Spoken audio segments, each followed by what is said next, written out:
நான் வர சொல்லியே, இது கேஸ் ஏன் மேலே ஆயிரும். அப்புறம்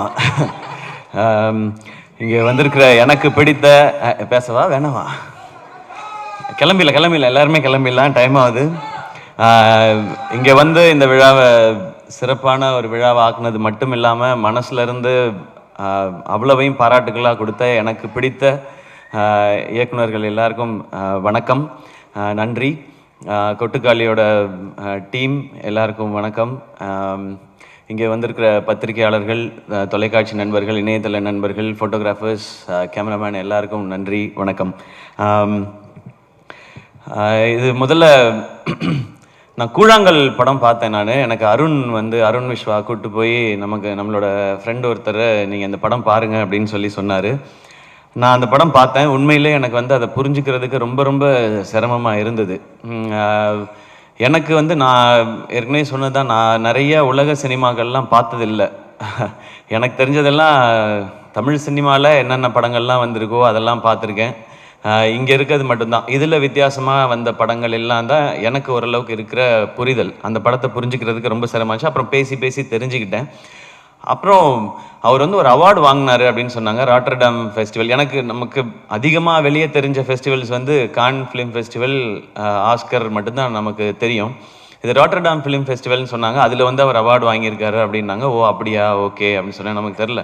அப்போ தான் அருண் சொன்னார், இது ஃபஸ்ட் ஃபிலிம், டெபியூ ஃபிலிம் பண்ணுறவங்களுக்கு கொடுக்குற அவார்டு. உலகம் ஃபுல்லாக இருந்து செலக்ட் பண்ணுவாங்க.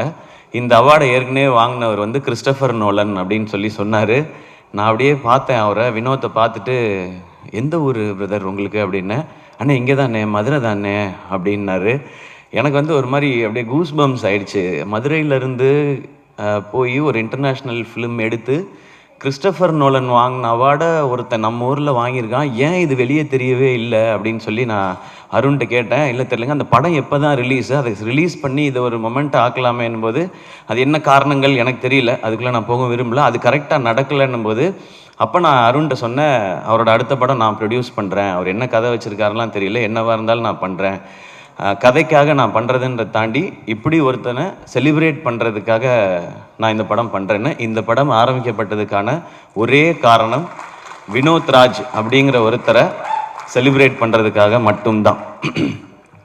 அதுக்காக தான். இது என்ன பட்ஜெட் எதுவுமே தெரியாது. அவர் கதை சொன்னார், ஐடியா சொன்னார். எனக்கு ஃபுல் கதையெல்லாம் சொல்லாதீங்க, சொன்னீங்கன்னா அது இப்படி இருக்கலாம் அப்படி இருக்கலான்ற டிஸ்கஷன் வரும். நோ, உங்களுக்கு என்ன எடுக்கணும்னு தோணுதோ அதை எடுங்க, பட்ஜெட்டை ஒர்க் அவுட் பண்ணி கொடுங்க, இதை நம்ம பண்ணுறோம், அவ்வளோதான். ஏன்னா இங்கேருந்து பயங்கரமான படம் வரணும், நம்ம ஊர்லேருந்து ஏன் வர்றதில்லை, நம்ம அடிக்கடி கேட்டுகிட்டே இருக்கோம். அதை நிறைய இயக்குனர்கள் பண்ணிகிட்டே இருக்காங்க. அதையும் தாண்டி ஒரு ஸ்டெப் வைக்கணும்னா இந்த மாதிரி ஒரு விஷனோட வரும்பொழுது அவங்கள எந்த கேள்வியும் கேட்காம அந்த விஷனோடே அவங்கள விட்டுறது தான் சரியாக இருக்கும்னு எனக்கு தோணுச்சு. ஸோ இது வினோத் ராஜை செலிப்ரேட் பண்ணுறதுக்காக நான் எடுத்த படம் இது. இப்போ அந்த செலிப்ரேஷன் ஆரம்பிச்சிருச்சுன்னு நினைக்கிறேன். இந்த படம் பார்த்து இங்கே மிஷ்கின் சார் பேசினது, பாலாஜி சக்திவேல் சார் பேசினது, லிங்குசாமி சார் பேசினது, வெற்றி சார் பேசினது, இன்னும் நிறைய இயக்குனர்கள் பேசினது எல்லாம் பார்க்கும்பொழுது ஓகே, நம்ம எல்லாரும் சேர்ந்து செலிப்ரேட் பண்ண ஆரம்பிச்சிட்டோம் அப்படிங்கிறது தான் எனக்கு அந்த சந்தோஷம் இருக்குது. வினோத், இது ஒரு ஸ்டார்ட் தான். இந்த படத்தில் நான் என்ன இன்வெஸ்ட் பண்ணியிருக்கேனோ இது போக இந்த படம் வெற்றி அடைஞ்சு எனக்கு லாபம் வந்தால் அதில் ஃபஸ்ட்டு இருக்கிறத எடுத்து நான் உங்களுக்கு அடுத்த படம் அட்வான்ஸாக கொடுப்பேன். நீங்கள் அடுத்து என்ன படம் எடுக்கணும்னு நினைக்கிறீங்களோ அதை எடுங்க. அது போக இன்னும் கொஞ்சம் லாபம் கிடைச்சதுன்னா வினோத் ராஜ் மாதிரி இன்னும் எங்கேயாவது இயக்குனர்கள் இருக்காங்களான்னு தேடி கண்டுபிடிச்சி கொடுக்கறதுக்கு அருண் விஸ்வா இருக்கிறாரு. அவர் அந்த மாதிரி கண்டுபிடிச்சி கொடுத்தாருன்னா அவங்களுக்கு இன்னும் 2 பேருக்கு நான் அட்வான்ஸ் கொடுப்பேன். ஏன்னா சம்பாதிக்கணும் அப்படின்ற மாதிரி படம் எடுக்கணும். முக்கியம், சினிமாவில் முக்கியமானது ஒரு பணம் போட்டால் அதுலேருந்து நம்ம சம்பாதிக்கணும். பட் நான் சம்பாதிக்கிறதுக்கு நீங்கள் எனக்கு நடிகன்ற அங்கீகாரம் கொடுத்து என்னை அதுலேயுமே ஸ்டார் ஆக்கி என் படத்துடைய வியாபாரத்தையும் நீங்கள் பெருசாக்கி வச்சுருக்கீங்க. நான் போய் சின்சியராக வேலை பார்த்தா நிச்சயமாக காசு வரும். அப்போ அதுலேருந்து சினிமாக்கும் பயன்படுற மாதிரி ஏதாவது ஒன்று செய்யணும் அப்படிங்கிறதான். அன்றைக்கி புஷ்கர் காயத்ரி அவங்க படம் பார்த்துட்டு என்கிட்ட கை கொடுத்துட்டு ஒன்று தான் சொன்னாங்க, this is your service to சினிமான்னு சொன்னாங்க. அப்படி இந்த படம் நடந்துருச்சுன்னா நமக்கு இந்த வாழ்க்கையை கொடுத்த இந்த சினிமாவுக்கு என்னால் முடிஞ்ச ஒரு சின்ன ரிட்டர்னாக நான் இதை பார்க்குறேன். தேங்க்யூ. இந்த மாதிரி படங்கள் எடுக்கிறதுக்கான தைரியத்தை கொடுத்தது மக்கள், நீங்கள் எல்லாரும் தான். நீங்கள் என்ன நடிகன் ஆக்குனது, அதன் மூலமாக எனக்கு கிடைக்கிறது மூலமாக வச்சு நான் இதை பண்ணுறேன். அண்ட் நான் சினிமாவுக்கு வந்தது வந்து நிறைய கமர்ஷியல் சினிமாஸ் பார்த்து, நான் நடிக்கிற படங்கள் எப்போவுமே அப்படி தான் இருக்கும். அது வசூல் இருக்கணும்னு நினைப்பேன். ஏன்னா இப்போ வந்து என்னுடைய படங்களில் வந்து இன்வெஸ்ட்மெண்ட் பெருசாகிடுச்சு. அப்போ அது ரிட்டன் ப்ரொடியூசர் எடுக்கணும், வெகுஜன மக்களுக்கு போய் சேரணும், எல்லாருக்கும் பிடிக்கணுன்றது தான் என்னுடைய. நான் நடிக்கிற படங்கள் அது கமர்ஷியலாக சக்ஸஸ் ஆகும்போது நான் மனசுக்குள்ளே நினச்சிக்கிறது, இதுக்கு முன்னாடி நான் பார்த்த ஹீரோஸ், நான் எனக்கு பிடிச்ச ஹீரோஸ், அவங்களுடைய படங்கள் அதெல்லாம் பார்த்து தான் நம்ம நடிக்க வந்தோம், அவங்களுக்கான ட்ரிபியூட். ஆனால் இந்த கொட்டுக்காளி வந்து இந்த படம் எடுத்தது இன்னைக்கு இருக்குது. நான் முக்கியமாக காலேஜ் டைமில் தான் நான் அதிகமான சினிமா பார்த்தேன். ஸ்கூல் டைமில் அப்போ வீட்டில் அவ்வளோ பெர்மிஷன் கிடைக்காது, அவங்க கூட்டிகிட்டு போகிற சினிமா மட்டும்தான். காலேஜ் டைமில் நான் பார்த்த காலகட்டத்தில் தான் நான் வந்து பார்த்தது வந்து Balaji Sakthivel sir, Lingusamy sir, Gautham Menon sir, AR Murugadoss sir, Hari sir, Dharani sir, இவங்க படங்கள் எல்லாம் தான் நான் பார்த்தேன். ஸோ நான் இந்த மாதிரி படங்கள் எடுத்து இது வந்து சக்ஸஸ் ஆகிறது, இது வரைக்கும் தமிழ் சினிமாவை ஒவ்வொரு முறையும் அடுத்தடுத்த கட்டத்துக்கு கொண்டு போன இயக்குநர்களுக்கு ஒரு ரசிகனா நான் கொடுக்குற ஒரு மரியாதையும் ட்ரிபியூட்டும் தான். பாரதி ராஜா சார், பாலச்சந்தர் சார்ல ஆரம்பித்து இன்னைக்கு எல்லா வகையிலையுமே நம்ம சினிமாவையும் நெக்ஸ்ட் லெவலுக்கு கொண்டு போயிட்டு இருக்கிற வெற்றி சாராக இருக்கட்டும், எல்லாருக்குமே நான் ஒரு சினிமா ரசிகனாக இருந்து சினிமாவுக்குள்ளே வந்ததுக்கு என்னுடைய ஒரு ட்ரிபியூட்டாக நான் இந்த கொட்டுக்காளி படத்தை நான் பார்க்குறேன். தேங்க்யூ. நீங்கள் எல்லாரும் இன்ஸ்பயர் பண்ணியிருக்கீங்க அடுத்தடுத்த ஜென்ரேஷன்ஸை. ஸோ நாங்கள் அடுத்த ஜென்ரேஷன் எல்லாரும் சேர்ந்து இதை முயற்சி பண்ணியிருக்கிறோம். வினோத் எனக்கு ரொம்ப பிடிச்சது வந்து இந்த படத்தில் வந்து மியூசிக் டைரக்டர் கிடையாதுன்னு சொன்னார். எனக்கு ஒரு செகண்ட் எப்படி அது அப்படின்னு யோசிச்சேன் நான். இல்லை, அவர் என்ன சொன்னார்னா, மியூசிக் எதுவுமே இல்லாமல் இதுதான் இந்த கதை, இந்த கேரக்டர்ஸ் இதுதான் பயணிக்குதுன்னு எனக்கு சொல்லணும். ஆடியன்ஸ் அவங்களோட ட்ராவல் பண்ணி அவங்க என்ன உணர்றாங்களோ அதை, கேரக்டர்ஸ் என்ன உணர்றாங்களோ அதை ஆடியன்ஸ் உணரணுன்றது தான் என்னுடைய முயற்சினை, அதை தான் பண்ண போகிறேன்னு சொன்னார். ஸோ இந்த படம் அப்படி தான் இருக்கும். அந்த ஒரு மைண்ட் செட்டோட மட்டும் வாங்க, இது நிச்சயமாக ஒரு புது அனுபவத்தை உங்களுக்கு கொடுக்கும் அப்படின்ற நம்பிக்கை எங்களுக்கு இருக்குது. இந்த மாதிரி படம் இனி ஃபியூச்சரில் நிறையா வரும்ன்ற நம்பிக்கையும் இருக்குது. இன்றைக்கி தமிழ் சினிமா, நம்மளுடைய மீடியாவும் சரி, ரசிகர்களும் சரி, புது அட்டம்ப்ட் இல்லை ரொம்ப சின்சியராகவோ இல்லை ரொம்ப ஜெனுவினாவோ ஏதோ ஒன்று இருந்தால் அதை நீங்கள் எப்போவுமே சப்போர்ட் பண்ணியிருக்கீங்க. இந்த படம் தேட்டரில் ஓடி உங்களுக்கெல்லாம் பிடிச்சி என்ன வசூல் பண்ணாலும் சந்தோஷம்தான். ஏன் அப்படின்னா, இந்த படம் பார்க்குறதுக்கு எத்தனை பேர் தேட்டருக்குள்ளே வராங்களோ அவங்களுக்கு ஒரு புது அனுபவத்தை இந்த டீம் வந்து நாங்கள் கொடுக்கணும்னு நினைக்கிறோம். இனி இந்த மாதிரியான படங்கள் பார்க்குறவங்களுக்கு இது ஒரு ஃபஸ்ட்டு ஸ்டெப்பாக இருக்கும் அப்படிங்கிறது எங்களுடைய நம்பிக்கை. நான் பெரிய சினிமாவே மாற்ற போகிற ஆட்கள்லாம் கிடையாது. ஆனால் சினிமாவே மாற்ற போகிறதுக்கான அந்த ஆள் வந்து வினோத்ராஜ்னு நான் நம்புகிறேன். அவரால் அது முடியும்னு நம்புகிறேன். அதுக்கு நாங்கள்லாம் இப்படி சும்மா சப்போர்ட்டாக இருப்போம்.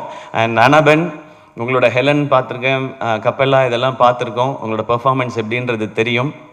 இதில் அதை தாண்டி வேற ஒரு பெர்ஃபார்மன்ஸ் நீங்கள் கொடுக்க வேண்டி இருந்தது.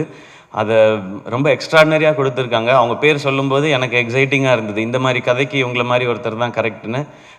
Thank you for your support and amazing performance.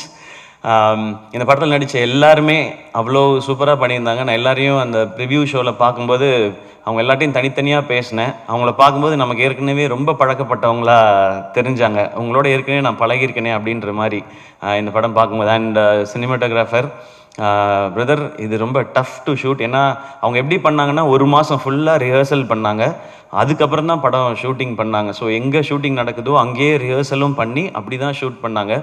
And Singh sound அங்கேயே பேசி, இது நாங்கள் சில இதெல்லாம் நிறையா, நானும் சூரியனுமே நிறையா பண்ணியிருக்கோம், டப்பிங்கில் கரெக்ட் பண்ணுறது அப்படின்னு சொல்லி. இங்கே விட்டோம்ப்பா, டப்பிங்கில் பார்த்துக்கலாம்ப்பா அப்படின்னு இப்போ நிறையா அப்படி தான் போகுது. பட் அப்படி பண்ண முடியாது இந்த படம். ஸோ ரொம்ப மெட்டிகுலஸாக வேலை பார்க்கணும். ஒரு ஃபஸ்ட்டு ஷாட் ஒன்று இருக்குது படத்தோட ஆரம்பத்தில், அதை எடுத்தது எப்படின்றத நம்ம ஃபஸ்ட்டு தோணலை. அதுக்கப்புறம் நான் கேட்டேன், ஏன்னா ஒரு பெரிய இடத்த கிராஸ் பண்ணி நடந்து போகணும். அப்போ அவங்க சொல்லுவாங்க, ஒரு வீட்டில் யாராவது பாட்டு போட்டு விட்ருவாங்க, இல்லை யாராவது கதவை திறந்து வந்து வெளியே நின்று பல்லு விளக்கிட்டு இருப்பாங்க அப்படின்னு. சார் உள்ளே போங்க சார், உள்ளே போங்க சார், அந்த டைமுக்குள்ளே ஷூட் பண்ணணும்னு சொல்லி ஒரு வில்லேஜையே ஒட்டுமொத்தமாக கண்ட்ரோல் எடுத்து வினோத் வந்து அந்த மாதிரி ஷூட் பண்ணியிருக்காங்க. ஸோ சவுண்ட் டிசைனர்ஸ் எல்லாருக்கும், அழகிய குத்தன், ராகவ் பிரதர், சுரேன், அவங்க தான் இந்த மியூசிக் டைரக்டர் இல்லை அப்படின்றத தாண்டி, ஆனால் இந்த படத்துக்கு தேவையான மொத்தத்தையும் அந்த லைஃப்பை வந்து க்ரியேட் பண்ண வேண்டியது அவங்க கையில் தான் இருந்துச்சு.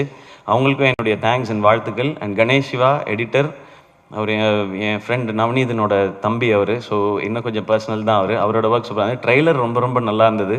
அகைன் மியூசிக்கே இல்லாமல், நிறையா டைலாக்ஸும் இல்லாமல் ஒரு ட்ரெய்லரை கட் பண்ணணும் அப்படின்னும் போது அதுவும் இன்னும் சேலஞ்ச். படம் பண்ணுறதை விட சேலஞ்ச். படத்தையாவது செட் பண்ணலாம், மூட இப்படி ஆரம்பிக்கும்.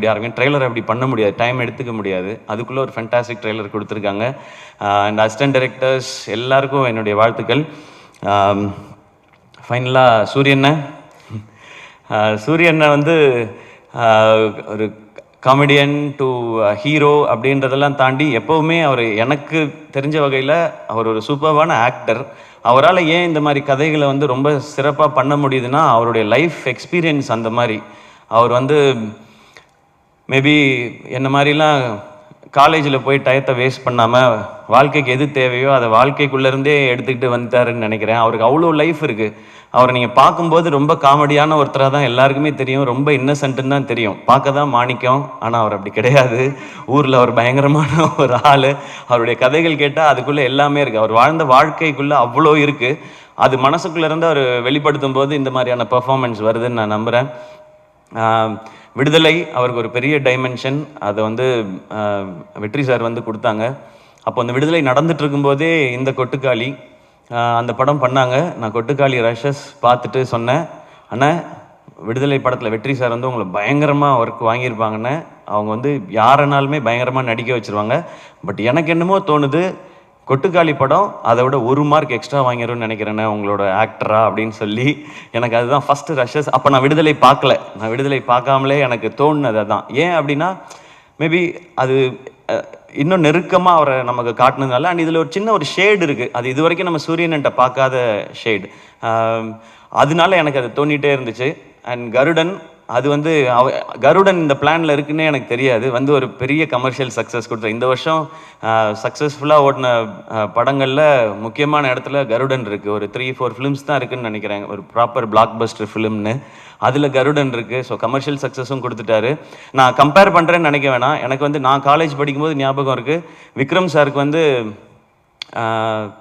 சாமி தூள் சாமி பிதாமகன் ஒரே வருஷத்தில் வந்துச்சு சார். விக்ரம் சார் நான் கம்பேர் பண்ணி சொல்ல சார், அந்த இயர் உங்களுக்கு எப்படி ஸ்பெஷலாக இருந்ததோ அந்த மாதிரி ஒரு ஸ்பெஷல் இயர் சூரியனனுக்கு இந்த வருஷம். விடுதலை, கருடன் அண்ட் இந்த கொட்டுக்காளி, இதில் சூரியனனுக்கு நேஷ்னல் அவார்டு கிடச்சிச்சின்னா என்னை விட அதிகமாக சந்தோஷப்படுறவங்க யாரும் இருக்க மாட்டாங்க. நான் கிடைக்கும்னு நம்புகிறேன். அப்படி இந்த படத்தில் ஏதாவது லைட்டாக முன்ன பின்ன ஆனாலும் வெற்றி சார் இருக்கார், அவர் வாங்கி கொடுத்துருவாருன்ற நம்பிக்கை எனக்கு இருக்கு. ஸோ அது கிடைக்கணும். அண்ட் எனக்கு இன்னும் ஆசை, இன்னும் மிஷ்கின் சாரோட படத்தில் ஒர்க் பண்ணணும் சூரியன் அடுத்து. சார் நீங்கள் வந்து சூப்பர் சார், தேங்க்யூ சார். அதே மாதிரி பாலா சக்திவேல் சாரோட படத்தில் ஒர்க் பண்ணணும். ஏன்னா அவர் உண்மையிலே ரொம்ப ரொம்ப திறமையான நடிகர். எனக்கு ஏன் அதெல்லாம் நான் ஏன் ஒர்க் பண்ணணும்னு கேட்கலன்னா, அவங்களாம் நிறைய பயங்கரமாக நடிக்க சொல்லுவாங்க, நமக்கு அவ்வளோ வராது. நமக்கு ஓரளவுக்கு அப்படியே பண்ணிவிட்டு மொத்தமாக ஒரு பேக்கேஜ் தான் நம்ம. ஆனால் சூரியன்னா என்னை விட இன்னும் நல்லா நடிக்கக்கூடியவர். ஸோ எல்லா இந்த மாதிரி ஒரு எக்ஸ்ட்ராடினரியான டைரக்டர்ஸோட அவர் ஒர்க் பண்ணணும். இன்னும் நிறைய விருதுகள் வாங்கணும். இன்னும் நிறையா மக்கள்கிட்ட போய் இன்னும் பெரிய பெரிய ஹீரோவாக ரீச் ஆகிட்டே இருக்கணும். அவர் எனக்கு காமெடியன் ஹீரோ அப்படிலாம் நான் பார்த்ததே கிடையாது. என்றைக்குமே அண்ணன், என் அண்ணன் ஜெயிச்சா நான் ஜெயிச்ச மாதிரி, அவ்வளோதான். அண்ட் மீண்டும் ஒரு முறை பாலா சக்திவேல் சார் உங்களுக்கு ஒரு ஸ்பெஷல் தேங்க்ஸ். என்ன முருகதாஸ் சார் அன்னைக்கு சொன்னார், சார் நீங்கள் படம் பார்த்துட்டு போய் டியர் சார்ஸ்ன்னு போட்டு டைரக்டர்ஸ் குரூப்பில் இந்த படத்தை கண்டிப்பாக பாருங்கன்னு சொல்லி அவங்க வந்து மெசேஜ் போட்டாங்க. அண்ட் லிங்குசாமி சார் படம் பார்த்துட்டு ஒரு பைட் கொடுத்துட்டு அடுத்த நாள் காலையில் எழுந்திரிச்சு ஒரு 5 minutes வீடியோ கொடுத்துட்டு இங்கே வந்து படத்தை பற்றி பேசுகிறாங்க. Thank you sir. அண்ட் மணி சாருக்கு வந்து இவங்க வாய்ஸ் நோட் போட்டிருக்காங்க. மணிரத்னம் சாருக்கு, சாரி நான் மணி சார்ன்னு சொல்லிட்டேன்னு தப்பாக நினச்சிக்காதீங்க. மணிரத்னம் சாருக்கு வந்து வாய்ஸ் நோட் போட்டிருக்காங்க, நான் ஒரு படம் பார்த்தேன் சார்ன்னு சொல்லி, சாரும் நான் பார்க்குறேன்னு சொல்லி. ஸோ இவ்வளோ ஓன் பண்ணி பண்ணுறாங்க. வெற்றி சாரும் அந்த மாதிரி எங்கே பார்த்தாலுமே வினோத் முக்கியமான டேரக்டர், கொட்டுக்காளி படம் வரப்போகுதுன்னு சொல்கிறாங்க.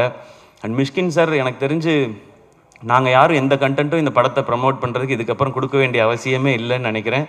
10 எபிசோடு யூடியூப்பில் போடலாம், முடிஞ்சால் நெட்ஃப்ளிக்ஸ்லேயோ அமேசான்லேயோ ஒரு சீசனாகவே ரிலீஸ் பண்ணலாம்.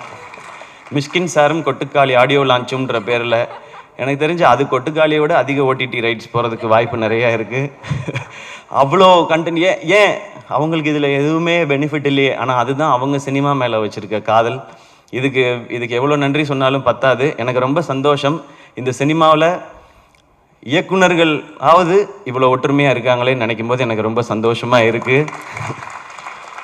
அது இருக்கட்டும், ஏன்னா இயக்குனர்கள் நீங்கள் ஒற்றுமையாக இருந்து வித்தியாசமான படைப்புகளை கொடுத்தா தான் நாங்கள் ஹீரோஸோ ஸ்டார்ஸோ எல்லாமே உங்கள்கிட்ட கிடைக்க சந்தோஷம். And Ravikumar brother, thank you. இதை நீங்கள் வந்து இன்னும் மக்கள்கிட்ட கொண்டு போய் சேர்க்குற விதமாக ஒலிம்பிக்கோட கம்பேர் பண்ணி சொன்னீங்க, தேங்க்யூ உங்களுக்கு. அண்ட் பத்திரிகையாளர்கள், நிச்சயமாக உங்களுக்கு இந்த படம் பிடிக்கும்ன்ற நம்பிக்கை இருக்குது. இந்த படம் வசூல் செய்கிறது விட ரொம்ப ரொம்ப முக்கியம், வினோத் இந்த படத்தின் மூலமாக அடுத்த கட்டத்துக்கு நகர்றது. ஏன்னா நான் பார்க்குறது வினோத் தமிழ் சினிமாவோட ஒரு ப்ரைடு. எங்கள் தமிழ் சினிமாவிலேருந்து எங்ககிட்ட ஒரு இயக்குனர் இருக்கான், அவன் வினோத் ராஜ், கொட்டுக்காளியோட வரான் அப்படின்றதான். ஆடியன்ஸ் படத்தை பாருங்கள். நிறைய கருடனை மறந்துடுங்க, விடுதலையை மறந்துடுங்க, அது ரெண்டும் வேறு வேறு மாதிரியான படம். இது வித்தியாசமான ஒரு அனுபவத்தை நிச்சயம். இந்த வித்தியாசமான வார்த்தையை ரொம்ப நானே நிறையா பயன்படுத்திட்டேன் என்னுடைய படங்கள்லேயே. இது ஒரு வித்தியாசமான படம் அப்படிலாம். இது எந்த வித்தியாசமானதுன்னா, இது ஒரு புது எக்ஸ்பீரியன்ஸ், அதான் சொல்ல தெரியுது. நம்ம இது வரைக்கும் போகாத ஏதாவது ஒரு தீம் பார்க்குக்கு போனோம், அது எப்படி இருக்குன்னே தெரியாமல் நம்ம போனோம்னா அது ஒரு அனுபவம் கொடுக்கும் இல்லையா? அந்த மாதிரியான அனுபவத்தை இது கொடுக்கும்னு நான் நம்புகிறேன். இதுக்குள்ளே எல்லாமே பேசியிருக்காரு வினோத், எல்லா வகையான அரசியலும் பேசியிருக்காரு. ஆனால் எதையும் கருத்தாக திணிக்காமல் கதையோட்டத்தில் கேரக்டர்ஸோட இயல்புலேயே சொல்லியிருக்காரு. இந்த படத்தை நீங்கள் சப்போர்ட் பண்ணிங்கன்னா நிச்சயம் கொட்டுக்காளி மாதிரி இன்னும் எஸ்கே ப்ரொடக்ஷன்ஸ்லேருந்து நிறைய படைப்புகள் வரும். நிறைய இயக்குனரை உங்களுக்கு அடையாளப்படுத்த, நான் யாரையும் கண்டுபிடிச்சி உங்களுக்கு நான் தான் வாழ்க்கை கொடுத்தேன், இவங்களை நான் தான் ரெடி பண்ணேன், அந்த மாதிரிலாம் நான் சொல்ல மாட்டேன். ஏன்னா என்னை அப்படி சொல்லி சொல்லி பழகிட்டாங்க, நான் தான் வாழ்க்கை கொடுத்தேன்னு. அந்த மாதிரி ஆள் நான் இல்லை. எனக்கு இது ஒரு சின்ன ஒரு இன்ட்ரடியூஸ் பண்ணுவோம்ல, இங்கே பாருங்கள் இவங்க தான் என் ஃப்ரெண்ட் அப்படின்னு சொல்லி சொல்லுவோம்ல, அந்த மாதிரி வேலைகளை அதுவும் நீங்கள் கொடுத்த இந்த ஆக்டர்ன்ற இந்த பொசிஷன்லேருந்து இதை கரெக்டாக யூஸ் பண்ணி பண்ணணும்னு நினைக்கிறேன். இது வெற்றி அடைந்தால் இந்த மாதிரி முயற்சிகள் இன்னும் தொடரும். மீண்டும் மறுமுறை எல்லாருக்கும் நன்றி அண்ட் லவ் யூ ஆல்.